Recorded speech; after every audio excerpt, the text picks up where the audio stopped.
സ്കൂളൊക്കെ അടച്ചു. ജേണലൊക്കെ ചെയ്യാൻ വേണ്ടിയിട്ട് ജേണൽ സപ്ലൈസ് ഇല്ലാണ്ട് വിഷമിച്ചിരിക്കുകയാണോ നിങ്ങൾ?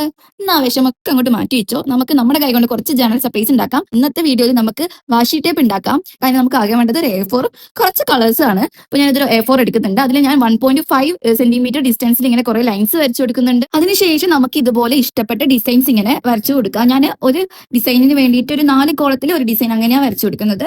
കുറച്ച് നമുക്ക് ലെങ്ത്തിൽ കിട്ടുമല്ലോ. നമുക്ക് അത് ഇഷ്ടമല്ലാത്ര എടുക്കാം. ഒരു A4 തന്നെ ഇപ്പൊ ഞാനിപ്പോൾ 3 വാഷി ടേപ്സിന്റെ ഡിസൈൻസ് ആണ് ചെയ്യുന്നത്. അതിപ്പോൾ നിങ്ങൾക്ക് വേണമെങ്കിൽ 2 എടുക്കാം, അല്ലെങ്കിൽ 4 എടുക്കാം. അത് നിങ്ങൾക്ക് എത്രയാണോ വലുപ്പം വേണ്ടത് അതുപോലെ നിങ്ങൾക്ക് എടുക്കാം. അപ്പോൾ തന്നെ ഡിസൈൻസ് ആണെങ്കിൽ ഞാൻ വളരെ സിമ്പിൾ ആയിട്ട് കുറച്ച് ഡിസൈൻസ് ആണ് ഇവിടെ ചെയ്ത് കൊടുക്കുന്നത്.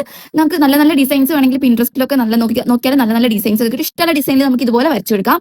ഇനി വരച്ചതിന് ശേഷം നമ്മളിത് 3ഉം കട്ട് ചെയ്ത് സെപ്പറേറ്റ് ആക്കി എടുക്കുന്നുണ്ട്. എന്നിട്ട് ഓരോന്നും നമ്മൾ ഫസ്റ്റ് മാർക്ക് ചെയ്ത 1.5 സെന്റിമീറ്റർ ഡിസ്റ്റൻസ് നമ്മൾ മാർക്ക് ചെയ്തില്ലേ, അതേ അളവിൽ നമുക്ക് ഇങ്ങനെ ഓരോന്നും കട്ട് ചെയ്തെടുക്കാം. അപ്പൊ നമുക്ക് ഇത്രയും വാഷി ടേപ്സ് കിട്ടും. ഇനി ഇതുപോലെ ഒരു ഐവറി ഷീറ്റ് എടുത്തതിന് ശേഷം ഞാൻ ഈ പെയിന്റിന്റെ കുപ്പി ഉണ്ടല്ലോ അതിന്റെ അളവിൽ മടക്കിയിട്ട് ഒരു റിങ് പോലെ എടുക്കുന്നുണ്ട്. എന്നിട്ട് ഇതിന്റെ മേലെയാണ് നമ്മുടെ ഈ ഒരു മുറിച്ച് വെച്ചിട്ടുള്ള വാഷി ടേപ്സ് ഇങ്ങനെ ഒട്ടിച്ചു കൊടുക്കുക. ഇതുപോലെ ഇതിന്റെ മേലെ ചുറ്റി കൊടുക്കുക. അപ്പൊ നമുക്ക് ഇത് വാഷി ടേപ്പ് ഇവിടെ റെഡി ആയിട്ടുണ്ട്. വളരെ സിമ്പിൾ ആണ്. ഞാൻ എപ്പോഴും പറയുന്ന പോലെ വളരെ സിമ്പിൾ ആണ് ഇത് ഉണ്ടാക്കാൻ വേണ്ടിയിട്ട്. ഇനി ജേണൽ സപ്ലൈസ് ഇല്ലാന്ന് പറഞ്ഞിട്ട് ആരും ജേണൽ ചെയ്യാതിരിക്കരുത്.